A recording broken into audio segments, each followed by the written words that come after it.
আসসালামু আলাইকুম, welcome back to my channel একে আমাদের স্কুল। আজকে তোমাদের সাথে আলোচনা করব অর্ধবার্ষিক পরীক্ষার নমুনা প্রশ্ন 2025 শ্রেণী অষ্টম বিষয় গণিত প্রশ্ন নিয়ে। যারা অষ্টম শ্রেণীর ছাত্রছাত্রী আছে এবং যারা অষ্টম শ্রেণীর ছাত্রছাত্রীদের টিচার আছেন এবং অভিভাবক আছেন তাদের জন্য এই প্রশ্নটি খুবই ইম্পর্টেন্ট এবং গুরুত্বপূর্ণ। কারণ এই প্রশ্নটির মাধ্যমে অর্ধবার্ষিক পরীক্ষার যে পরীক্ষাটি হবে সেখানে কিন্তু এই প্রশ্নটির মাধ্যমে অনেকগুলো প্রশ্ন এখান থেকে কমন থাকবে এবং প্রিপারেশন নিতে পারবে। যারা এই প্রশ্নটির পিডিএফ ফাইল অথবা এমএস ওয়ার্ড ফাইল নিতে চান তারা অবশ্যই কমেন্টে যোগাযোগ করবেন। 30 টাকা খরচের মাধ্যমে এই প্রশ্নগুলোর পিডিএফ ফাইল আপনারা নিতে পারবেন এবং কম্পিউটার দোকান থেকে নিয়ে আপনারা প্রিন্ট করে কিন্তু বাসায় বারবার প্র্যাকটিস করতে পারবেন এবং ভালোভাবে প্রথম থেকে শেষ পর্যন্ত প্র্যাকটিস করবেন। তাতে অর্ধবার্ষিক পরীক্ষার যে পরীক্ষাটি হবে সেখানে কিন্তু প্রশ্নটি আনসার করতে অনেক অংশে সহজ হবে। এবং যারা কোচিং টিচার আছেন তারা কিন্তু আপনাদের কোচিং এর নাম দিয়ে সরাসরি এই প্রশ্নগুলো নিয়ে আপনারা পরীক্ষা নিতে পারবেন। আপনাদের সাথে একটু প্রশ্নগুলো শেয়ার করি, তাহলে বুঝতে পারবেন যে আসলে প্রশ্নটি কিরকম ইম্পর্টেন্ট। এখানে নিচে সঠিক উত্তরগুলো খাতায় লেখো। আমি সবগুলো প্রশ্ন বলতে চাচ্ছি না, কারণ বলতে গেলে ভিডিওটি লং হয়ে যাবে। আপনাদের সাথে একটু শেয়ার করি। এখানে সঠিক অপশনগুলো বলবো না, কারণ যেহেতু এটি প্র্যাকটিস করার জন্য দিচ্ছি। 5, 12, 20, 29 ডট ডট তালিকার পঞ্চম সংখ্যাটি কত? এবং 1 যোগ 2 যোগ 3 যোগ 4 যোগ ডট ডট যোগ 40 সমান কত? এরপর 30 থেকে 50 এর মধ্যে মৌলিক সংখ্যা কতটি? 1, 0, 1, 1, 2, 3 ডট ডট তালিকার 12তম সংখ্যাটি কত? এরপর রয়েছে 1, 3 মাঝখানে ফাঁকা। এরপর 27, 81 আর ফাঁকা স্থানে কি বসবে? এরপর টাকায় 2টি করে ক্রয় করে 3টি করে বিক্রয় করলে শতকরা কত লাভ বা ক্ষতি হবে? এভাবে এখানে প্রশ্নগুলো দেওয়া রয়েছে। আমি এখানে সবগুলো বলতে চাচ্ছি না, কারণ বলতে গেলে ভিডিওটি লং হয়ে যাবে। একটু এমসিকিউ গুলো আপনাদের সাথে শেয়ার করি, দেখাই, তাহলে বুঝতে পারবেন। এরপর রয়েছে 14 নম্বরে a plus b equal 5, a minus b equal 2, a square plus b square equal কত? a স্কোয়ার প্লাস বি স্কোয়ারের যে সূত্রগুলো আছে সূত্রটি ব্যবহার করলে কিন্তু হয়ে যাবে। এরপর এভাবে এখানে 30টি এমসিকিউ রয়েছে। আমি এগুলো একটু দেখাই। এই যে 30টি এমসিকিউ। এরপর যে সিকিউ রয়েছে সিকিউ গুলো আপনাদের সাথে একটু শেয়ার করি। এখানে এমসিকিউ কিন্তু 30 মিনিট এবং সিকিউ হচ্ছে 70 মার্ক, 2 ঘন্টা 30 মিনিট। নিচের যে কোনো 10টি প্রশ্নের উত্তর দাও।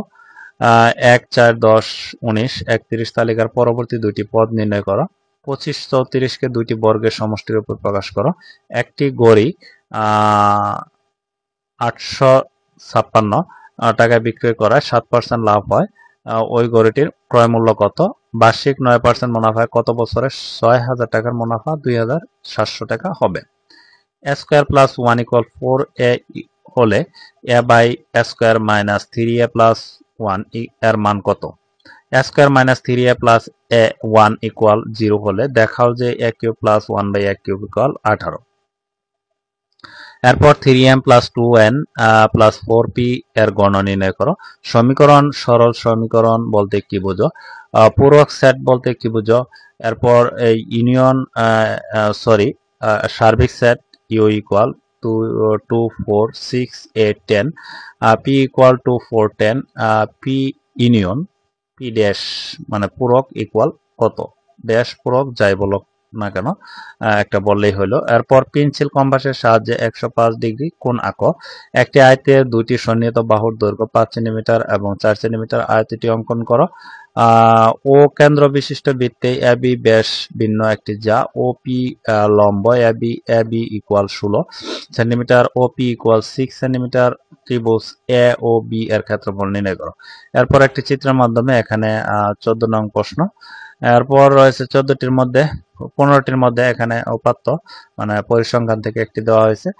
এই 15টি থেকে 10টি আনসার করতে হবে। এরপর নিচের প্রত্যেকটি বিভাগ থেকে ন্যূনতম একটি করে 5টি প্রশ্নের উত্তর দাও। 5.50।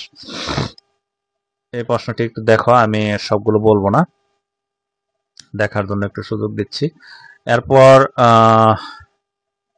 3 নং মুনাফার অঙ্ক। এরপর খ বিভাগ। এখানে প্রত্যেকটি বিভাগ থেকে কমপক্ষে একটি করে আনসার করতে হবে। তোমরা এগুলো স্ক্রিনশট দিয়ে রাখতে পারো। আর যারা পিডিএফ নিতে চাও তারা অবশ্যই আমার কাছ থেকে পিডিএফ গুলো নেবা। 30 টাকা খরচের মাধ্যমে নিয়ে প্রিন্ট করে তোমরা এগুলো প্র্যাকটিস করবা। এরপর 6 নং সেট থেকে নেওয়া হয়েছে গ বিভাগ জ্যামিতি সম্পাদ্য। এরপর 8 নং এ রয়েছে উপপাদ্য 8 নং। এরপর রয়েছে গ বিভাগ পরিসংখ্যানটা খুব ভালোভাবে করবা, কারণ পরিসংখ্যান অঙ্কগুলো সহজ, তোমরা যাতে দুটোটাই অ্যান্সার করতে পারো। দুটি করতে পারবা, কারণ একটি অঙ্ক করলে অনেকগুলো অঙ্ক বোঝা যায়। একটু ভালোভাবে প্র্যাকটিস করবা। এখানে কেন্দ্রীয় প্রবণতা বলতে কি বুঝো? প্রদত্ত উপাত্তের মধ্যক নির্ণয় করো, শ্রেণী ব্যবধান 5 ধরে গণসংখ্যা নিবেশন সারণী তৈরি করে গাণিতিক গড় নির্ণয় করো। এরপর অষ্টম শ্রেণীর 40 জন শিক্ষার্থী গণিতের নম্বর দেওয়া হলো, এখানে নম্বরগুলো দেওয়া রয়েছে। এরপর এই নম্বরগুলো দেওয়া রয়েছে।